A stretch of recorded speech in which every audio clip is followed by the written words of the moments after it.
I'm only taking one step at a time towards healing myself.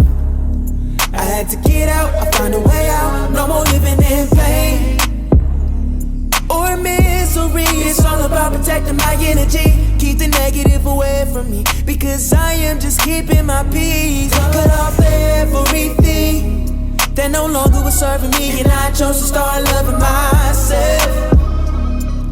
I walk in my purpose, no looking back, I'm only going with it. B.O. standing there, a better version of me. I must say that I'm proud of me. It's not about how you feel, I'm living proof that God is real. So let me show you how to heal. Damn it, I'm wearing it well, cause I came a long way. My journey isn't yet complete, that's what it look like to heal. Damn it, I'm wearing it well, I'm proud of myself. It's nothing to it, you can do it, all you gotta do is just fight through it. Creative soul, creative soul, creative soul. Just fight through it. Creative soul, creative soul, creative soul, creative soul, yeah, yeah.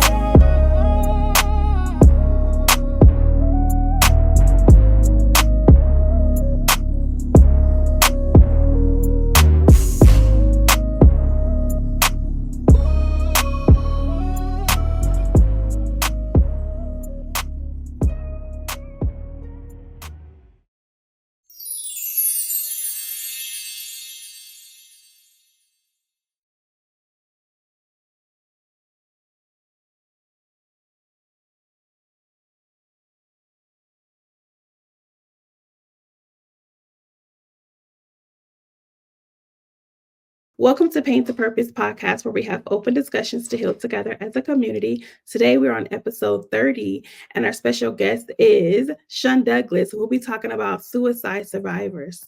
Welcome in. How are you? I am doing amazing. Thank you so much for having me. It's an honor to speak on this topic.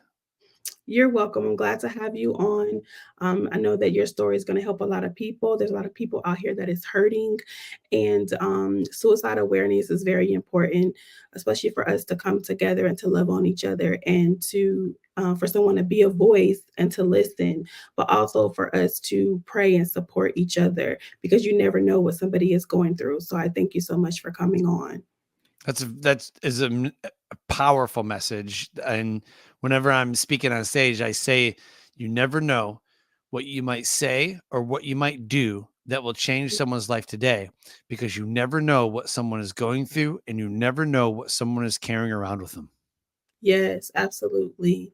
And a lot of people hold a lot of things in because of the stigma, because of being judged, because of somebody, they're thinking somebody's going to call them crazy, because people really do that in real life. And they're too busy bashing people instead of trying to be a support system or a shoulder for somebody to cry on. For sure. Somebody told me on social media, they were like, I feel better about my life. I'd posted something hard that I was going through, and they're like, I look at you and you're always so giving with the value that you deliver, with the educating the audience, and just all of your posts seem to be so inspirational. Or, hey, have you tried this? Hey, here's what's working with the podcast space. Here's how you can get booked to speak. Here's what's going on with this. And I'm always giving. And then I said, I'm going through something really hard. If I'm not around for a while, whatever. And a lot of people just poured in. They're like, you got this. Like, you're so strong, But one person just stood out and said, I thought you had it all together.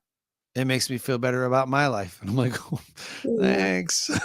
What people don't understand is that even though we may have a podcast, or even though you may be a public speaker or an author or whatever it is that you do, pastor, like, we're all human. And so we all go through things. Just because we stand up in front of people doesn't mean that we don't go through anything. We still have Right. trials and tribulations too. Absolutely. Yeah. So can you give us a little background about yourself? Sure. I grew up in Michigan and lived in a alcohol dominated domestic violent household for most of my childhood. And then was kind of a rough kid in high school, got a lot of fights, and was kind of an angry kid and didn't really like bullies and all that stuff. So, I would stick up for people because I was physically, emotionally, mentally abused as a kid.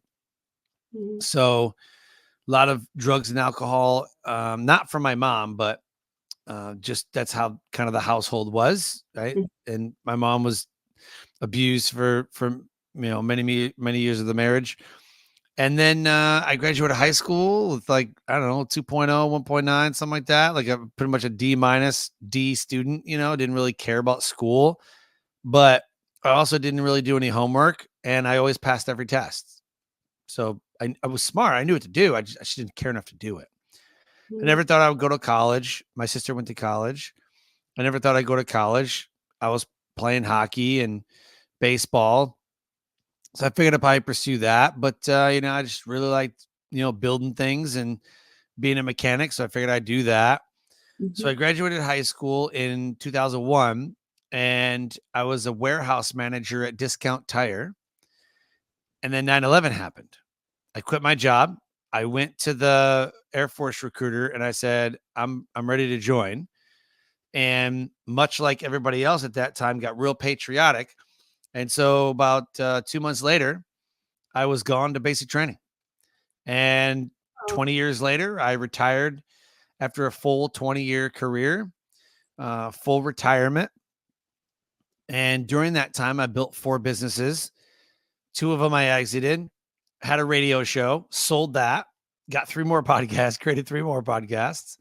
In total, I created 4 businesses while serving in the military and became a TEDx speaker, 3-time TEDx speaker, and delivered resilience training all over the Air Force, suicide awareness all over the Air Force. Because in 2008, came back from a deployment and it was not a great deployment. Some people came back and others didn't. And so that was really hard. So I developed an alcohol abuse problem and kind of a confidence problem and self-worth problem, which then affected my marriage. I got married in '07, and then all that happened in '08. And she was like, I'm out of here. I can't do this. So we split up. She had 2 kids from different relationships. So she took the kids and left to her mom's, and I was sitting at the house. And Christmas is supposed to be an amazing time of year. mhm, So came home a couple months before that and all that happened. So I was sitting there Christmas Eve by myself, drinking a bottle of whiskey straight from the bottle. I was like, I don't want this no more. Like, I don't want this life. I showed up to work drunk and they charged me with an Article 112 of the Uniform Code of Military Justice, drunk on duty. So I was losing my military career. They're going to kick me out because they looked at me as a problem. My wife had left, took the kids. I'm like, I'm out. Like, I don't want to do this anymore. mhm, So I loaded up my 9mm and I was ready to go. So I had a gun in one hand and a bottle of Jack Daniels in the other. I was like, I'm done, you know? And so I sat down on the bed or on the floor in front of the bed and was looking at a mirror, just talking myself into it. So I had the gun and everything ready to go. And then the people that I was serving with, who I thought like didn't care, whatever, I didn't show up to work in like 2-3 days. And they come over to the house to kind of check on me. They found me, took the gun away, got me help, put me into therapy, rehab, like all the things. And as I kind of like said what was going on and got the stuff off my chest, they helped me to do things differently, live with more gratitude, be mhm, more thankful. Um, help me to be more vulnerable because I grew up in a household where it was like, men don't cry. You got to be strong, mhm. And there's a lot of programming that I had from my childhood, and I have a great family, but things were different, than they are now. Things that were acceptable now were not like men being vulnerable. What? Like that's a thing, Yeah, I you think know? like back in the day, they didn't want men to cry. It was a sign of weakness. You were Yep. just be this strong person, and then Yep. in reality, it hurt them more than helped them because they're Yes. crying inside. Yes. Absolutely. And I didn't know where to turn. I mean, yeah, we had all these agencies, but like, where am I supposed to turn? And you talk with your buddies about it, and they're like, yeah, it's really hard. And, but it's almost like taboo. So got the help I needed for a lot of childhood stuff too. So there was a lot of pain from my childhood that was unresolved, and I had a dad that, I mean, he was there, but he wasn't. Mhm. We saw him on the weekends or whatever, but after a while it was like, yeah, I got my own family, not too much worried about you guys anymore, and that kind of hurt. So after I kind of got right with that and kind of did some much needed healing, they said, you need to be a drill instructor. Oh, okay. You want me to just scream and yell and tell everybody that they suck? Like that's not good for my healing process. Like you need to go back to basics. So going back to basic training where it all began Mhm. actually helped me. It was actually the best thing for me. And they said, you have a powerful story, man. And they kept me in the military and everybody vouched for me like he's going to be fine. And, and I was working hard and they're like, you need to do this. So I go to basic training with that story and I learn how to speak. I learn how to train. I learn how to mentor and coach. And the best 4 years of my life, the best 4 years of my life. And Wow. then I went to a different duty station after that was done, and they needed a resilience trainer. They were trying to find other instructors that were teaching resilience. Mhm. I was. I was teaching it in basic training. They're like, well, come in the program.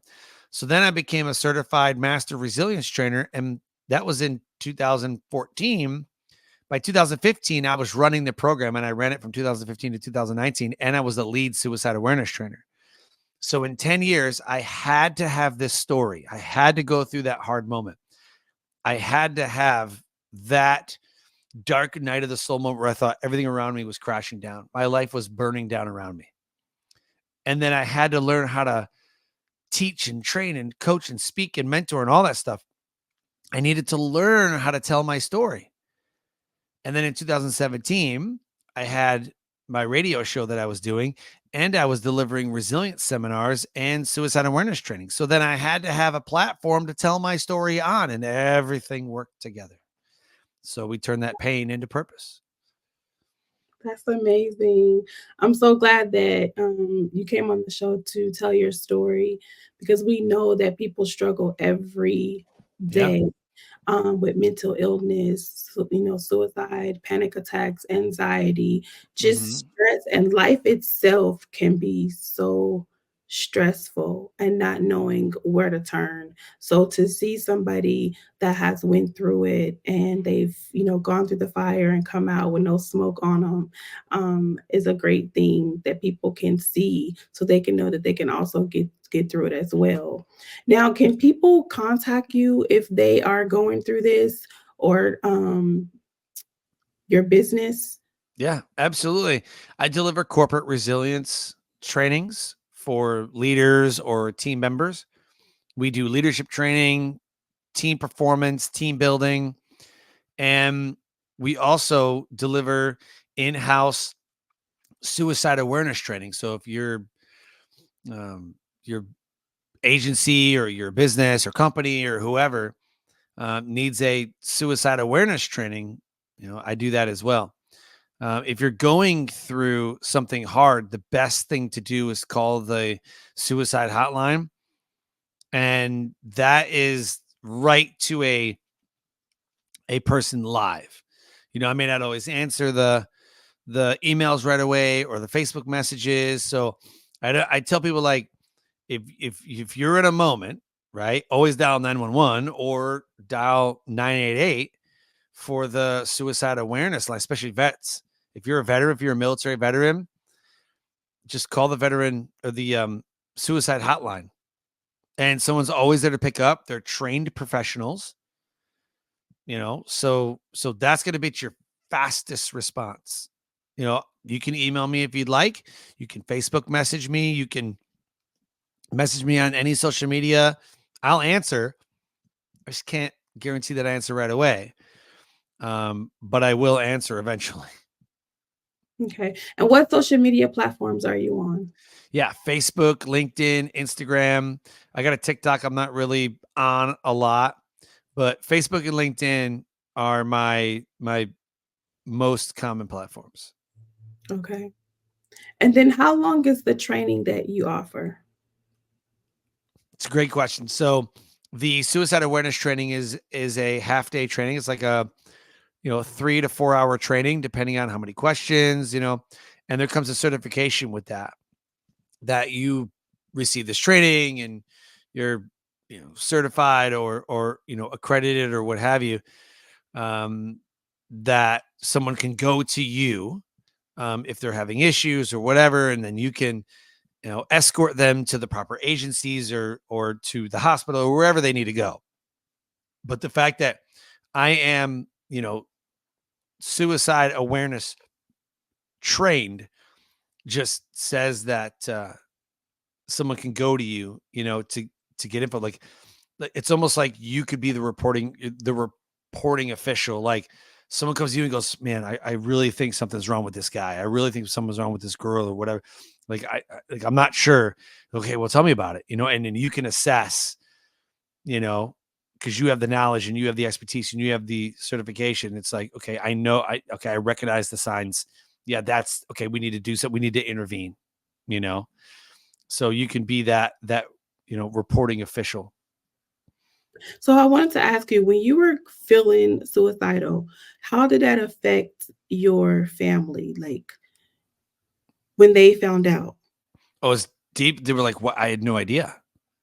Like, I mean, a lot of times you learn to mask pain. And when you're in an abusive relationship, you are really good at masking pain. You're very good. Mhm. Whether it be like, I don't want to be judged or you're embarrassed a lot. A lot of times you're embarrassed. You don't want to know that these things are happening to you. You don't want to know that you're carrying all the, you don't want people to know the pain and hurt that you're carrying. It's like when you lose a loved one, it's like, yeah, I'm all right. I mean, you're trying to be optimistic, but you're not all right. And when, especially men in the military, when they say, I'm all right, we're not all right. We are dying inside. But it's our way to be like, I'm all right. I'm okay. I'm all right. You know, it's just, we try to talk ourselves into positivity, even Mhm. though we're facing the most amount of pain ever. One thing I do say a lot on my platform is that if you feel like you need help, that it's okay to get the counseling you need to become a better you, because you Mhm. can't do it by yourself. And one thing I think that we need to have is like men support groups. You see on Mhm. social media a lot where women come together and they go to dinner and they have like these friend groups and things that you can join, but you don't see too many groups for men so they can have that outlet to be able to talk to each other about what they're going through. I think we need to, see a lot more of that. Yeah, that'd be great. But then you got people on social media that would say that that's toxic masculinity. And that all these men's groups, like, why do we have all these men's groups? Like, why do they need a group and try to like tear it down? I've seen that before, not in the religious space because they've got life groups for men and, fraternity or whatever, fraternal organizations and things like that. Mm. But when like, hey guys, let's get together, let's be there for each other, whatever, and try to create like a men's group or a fitness group or something, they're like, oh, here we go, toxic masculinity. It's like, we hurt too, we're human too. Right. And I don't know when that got started, years ago, before the pandemic or during the pandemic or what have you, but and a lot of people, they look at the military. I've talked to people in the military like, yeah, I thought you guys were just a bunch of drunks or alcoholics and wife beaters and, A-type personalities and like macho men, like a lot of stuff that we deal with. And so when people say that or act like that, you know, that's a front. And the louder that men are, the more they're hurting. And if you've ever noticed that when men get really loud, like, oh yeah, look at me, like, like, they're trying to compensate, like something's going on. Mhm. So Yeah, they definitely need support groups, no matter what other people think. right. Um, we should have support groups where our men Hmm. feel safe, just like when Yeah. they go with their friends and they have their conversations or whatever. They need that safe space to come together as men, a group. Like, yeah, you're going through something, but somebody else is going through it too, or they've already been through it, and they hear that story and it helps them to get through it. So, Hmm. thank you again for coming on, sharing your story, and being out here in the community to help other people. That's very important. If we want change, we have to be the change that we Oh want to see. yeah. So, thank you so much. Is there any gems or anything you would like to leave for our audience if they're going through something? If they, I know you told them the hotline number. Is there anything else you would like to tell them? So in the suicide awareness training, we talk about ask, Hmm. or we call it ACE. So ask, care, escort. So ask people, are you okay? Like, are you legit okay? And then actually care about what they're saying. And this goes for every relationship. Care about them, care about the person. It's not about the news. It's about the person. And anybody with kids knows that. It's like, mom, let me show you something. You're like, okay. You're not excited to see what they got. You just do it and you listen to them. I got a joke for you. Like, okay, tell me. Like, because you want to encourage them. You don't want to dismiss them. But if Hmm. an adult acted the same way that a child does, you're like, dude, I gotta tell you this. And you're like, dude, I'm a little busy. Like, let's do this another time, whatever.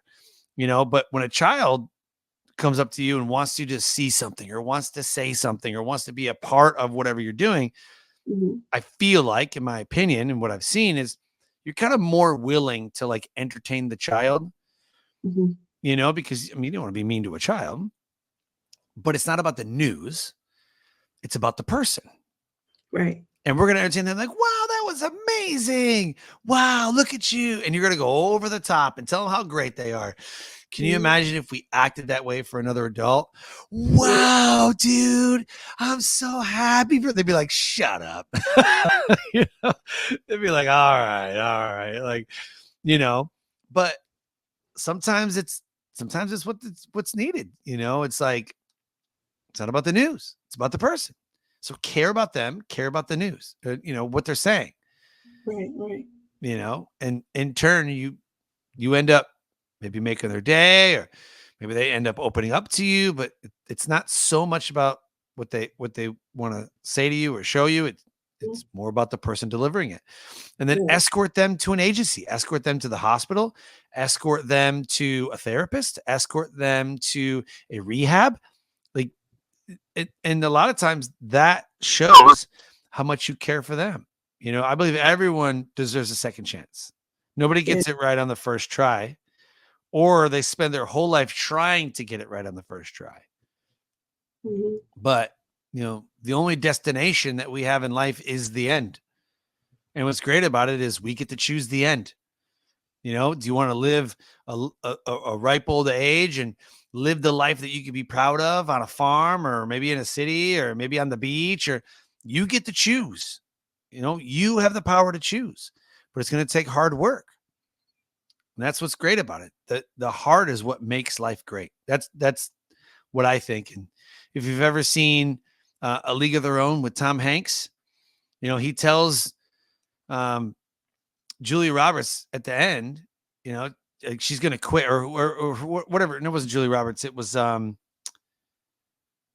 Keaton or somebody. She had said, like, I'm quitting baseball, or I forgot the actress's name, but she says, I'm gonna quit. My husband's home from the war. We're gonna go home. We're gonna, whatever. And he's like, "You're quitting." She's like, "I'm not quitting." She goes, "It's just too hard." He says, "That's what makes the game great. Baseball is great and life is great because of the hard. Because when you go through something, you get to grow from it. And you're like, wow, look what I just overcame. I just overcame that." And you get to tell your story. And that's what makes it great again, is you get to tell your story and you get to be the beacon of hope for somebody else. And maybe that's not what you want. Maybe you don't want to be the beacon of hope. But if you know anything about scripture or whatever, you become the qualified. You don't have to be qualified in the moment. You become qualified. Yes. So there's that. And you get to rewrite your story. Oh yeah. Oh yeah. Yeah. My message to everybody is I say this every time I get on stage. I used to end podcasts with it, right? And you get to say, this is not how my story ends. Turn the page and write yourself the next chapter. Yep. And you don't have to be a victim. You can be victorious. Yes. But in order to be Yes. victorious, you have to get through it. Yep. And And not just go through it, grow. Grow and from every single moment experience. and then understand your purpose and start helping others in the community. Mm-hmm. So thank you so much again for coming on. To our audience, remember, it's only pain until you discover your purpose and start your healing journey. I'll see you next time.